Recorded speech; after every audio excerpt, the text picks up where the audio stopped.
Black Ops 2 is back with a vengeance as they bring their third DLC map pack to the table. Let's see what it has in store for us.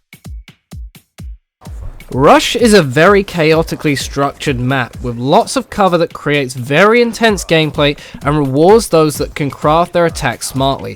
What seems like a very plain and simple map creates multiple dimensions in terms of flanks and maneuvering around the map.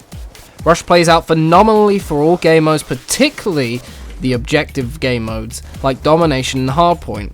Modes like Search and Destroy and Capture the Flag play out well due to all the different paths that you can take. This is by far my favourite map because it utilises the entire map in all aspects on all game modes. It creates for very action-packed gameplay. It suits all sorts of players with all sorts of guns and can create some incredible engagements. Cove has a rather basic map structure shaped much like a donut. You can circle the outside of the map or pass through the hole in the center. This is perfect for those who are simply interested in killing anything that moves, i.e. kill-dependent game modes. However, for modes such as Hardpoint or Capture the Flag, it is too plain to create any real tactics, and can become monotonous as a spectator as the map is very open and Hardpoint locations will all be relatively similar. The spawn system on Domination can also easily be manipulated, which can be aggravating if you're on the losing team. I enjoy this map simply for the fact that I can find people very quickly and get constant gunfights going. However, for those who enjoy a slower game, might find it rather annoying to play on. This map could have been improved by making a couple more entry points into the center of the map, just in order to break up the gameplay a little bit more and make sure the entire map is being utilized. Detour combines two methods of maneuver. On the top you have a very basic road with lots of vehicles and obstacles to create great pushes, as well as an underground system to help you sneak up on your enemy while they are distracted. However, just because there's a lot of cover does not mean you are safe, as they are prone to exploding. This map is good for kill dependent game modes and Domination, and Capture the Flag can work pretty well on it with different obstacles creating for hectic playstyles. However, it suffers a similar fate as Cove in the Hardpoint and Search and Destroy game modes, as it does not play out well on the map, as it is rather plain in the layout and can create very predictable gameplay. It also has issues with its spawn traps. This is a lot slower map compared to the rest of them in the map pack, and it works well for those who have a finely tuned shot and a lot of patience. Summit gets a facelift in the form of Uplink, a very well structured map and a fan favourite. It plays out very well for Search and Destroy with the different routes that you can take, as well as making exciting hardpoint games. Capture the Flag can play out very well on this, however it can create for stale spectatorship at times, as it can be very easy to defend.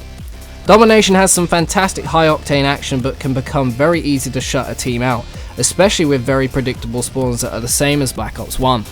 I love this map, and it creates for some fantastic gameplay, and with all the new guns and attachments in Black Ops 2, it can certainly diversify the game from Black Ops 1. This brings us on to the new zombie map called Buried, which is a western town which has been put underneath the ground, and you start in this unusual abandoned factory, it looks like, with not real much of a clue as to what's going on. It looks like there's some sort of world apocalypse going on outside, and I was a little confused as to what was going on at the moment, so I had a look out here. I was like, I wonder if I could fall off, and decided to kill myself, just because I like a challenge going into zombies, you know, why not? But when you actually do it correctly, you're supposed to jump down this hole. Well, it's not really a hole, it's covered by debris, and then you break the debris, you fall down the hole, and you're in the middle of nowhere. You can't actually get back up, which is a little bit upsetting because it's quite scary down here, but that is how it goes. So there's actually chalk weapons on the floor, and what you do is you pick up these weapons, they're basically chalk, and you draw them onto walls where the blue question marks are, and you can pretty much put them anywhere you feel like. So if you find a question mark, you can draw it on the wall in a certain area. So if you want to lock down a certain area, you can make sure you pick up a certain weapon, put it in that area, and continue to buy the weapon off the wall at your pleasing. There are lots of them put in the entire map. So eventually you'll find this chap, and I don't particularly know who he is or what he has been put there for. He was put in a jail cell, and he seems to enjoy alcohol, so I assume he's been put there for being a drunken buffoon. But anyway, moving on, you explore a little bit more, you find more chalk things, the PDW, the 74U, the AN94, as well as lots of other guns. Moving on, back to the drunken buffoon, you can actually give him items such as alcohol and candy, and he'll do things like this. He crashes into the debris, which is actually blocking off paths and areas of the map that you can't initially get to, which is very good, so you have to use him to your advantage in that sense. When I gave him candy, he actually became quite, I don't know what the correct term is, but it was very, very scary, and I didn't really like it. He was coming at me with all sorts of aggressive natures, but he did start attacking the zombies, which is always helpful for you if you're in a tight situation. There can only be more stuff around the map that you can probably give him, and he'll do other things and react differently. So, initially it looks like there's a lot going on in the zombie map. There's a lot of different paths to take, a lot of stuff, and it can be quite overwhelming. And one thing that's put me off zombies for a while is the fact that it becomes very, very overwhelming very, very quickly, and it can take a while to actually get any sort of idea as to what's going on. However, with Buried, it looks a lot more simple in terms of how to maneuver around the map. It looks a lot more thought has gone into the layout of the map, and it looks a lot more noob friendly in a sense, and which is really nice. It looks like they put a lot of thought into this zombie map, and it's personally one of my favorite ones, and it might actually make me start playing zombies again. And if you could do that with one simple map, then you're doing something right, and I'm really happy with this zombie layout. So you see me just moving around and playing around with the guns, like the Paralyzer, which I believe is a new gun. I don't believe it's been in one of the previous zombie maps. And it basically stops them from moving and then eventually blows them up.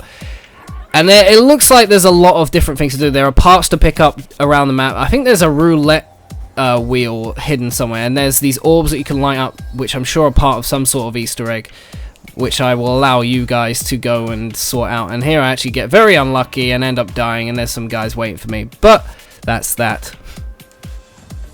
Overall, I thought this was a fantastic map pack, and it's my favorite map pack on Black Ops 2 to date. How they'll do in the next one, who knows, but as far as they're going so far, if they keep it up, they're going to make the next one even better. All the maps play to my playstyle. I like them all equally. They have problems for certain game modes, but they're not too big of a deal, especially if you're a public player. It can be a little bit frustrating from a competitive point of view that some of the maps don't play out the way you want them to, but overall I find them very fun and very enjoyable to play. The zombie map has almost rekindled my love for zombies, and it is looking very, very fun. I previously wished they would remake Summit, and it looks like they have done that, and I would love to see them remake Havana or Crisis, because I think on all game modes those maps play out incredibly well, and I can't wait to see what Treyarch bring in the next map pack. If you enjoyed the video, please leave a like rating, and I'll see you later. Peace out.